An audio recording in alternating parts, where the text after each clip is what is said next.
Welcome to DynoJet's Power Commander hardware installation video tutorial for the Ducati Divel. In this video we will demonstrate the installation of the Power Commander 5 and the supplied O2 sensor optimizer.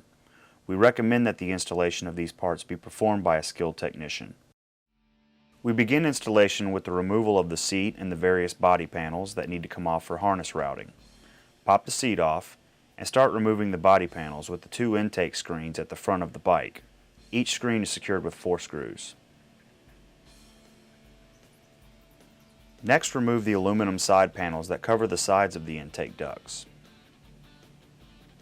Then we'll remove the upper digital display. There are 4 nuts securing it that can be accessed from the front of the bike.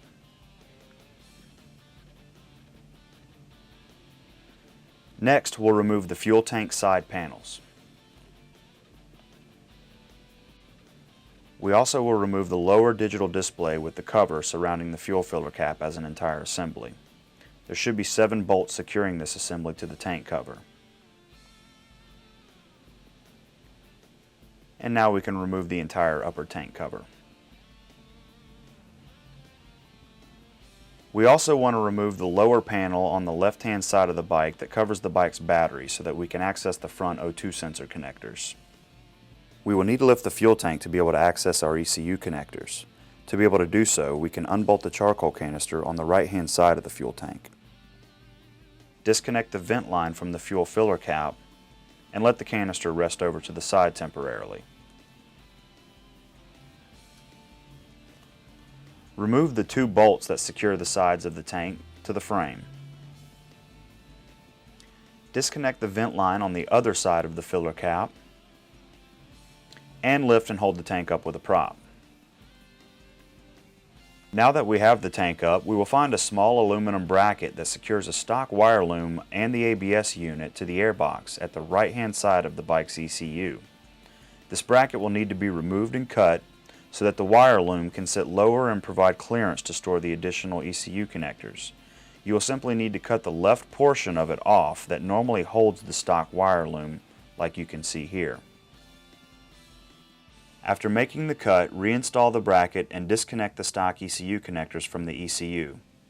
Connect the Power Commander's connectors to the ECU. The connectors are internally slotted so that they cannot be connected backwards. Connect the stock ECU connectors to the additional Power Commander connectors. Make these connections and route the wiring so that with the additional connectors, everything can lay down as close to the airbox and as flat as possible.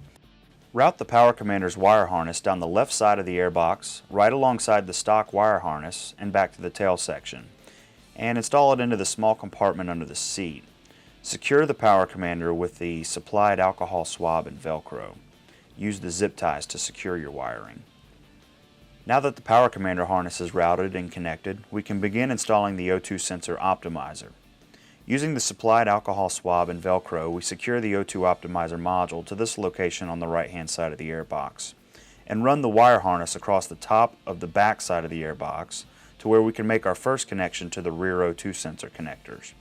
Use the connectors marked rear on the optimizer harness to connect in series to the 4-pin stock rear O2 sensor connector on the airbox and lay the connectors flat against the airbox. Run the rest of the harness down the left-hand side of the bike, following the bike's stock wiring to the front O2 sensor connector at this location behind the lower left-hand side panel. Connect the optimizer connectors marked front in series with the stock 4-pin front O2 sensor connectors. Route the ground wires of both the O2 optimizer and the Power Commander down the left-hand side of the bike and secure both of the ground eyelets to this upper left side engine cover bolt. Check that your wire routing is free of any hot or moving parts and secure the wiring as necessary with the supplied zip ties. While lowering the tank, make sure the fuel lines under the tank go back into their holders and that the bolt holes line up to their threads, while also keeping in mind to keep the additional ECU connectors from the Power Commander lying as flat as possible. Once the tank has been lowered and bolted down, simply verify that the rubber flap at the front of the tank is lying as flat as possible before reinstalling the tank cover, body panels, and digital display screens.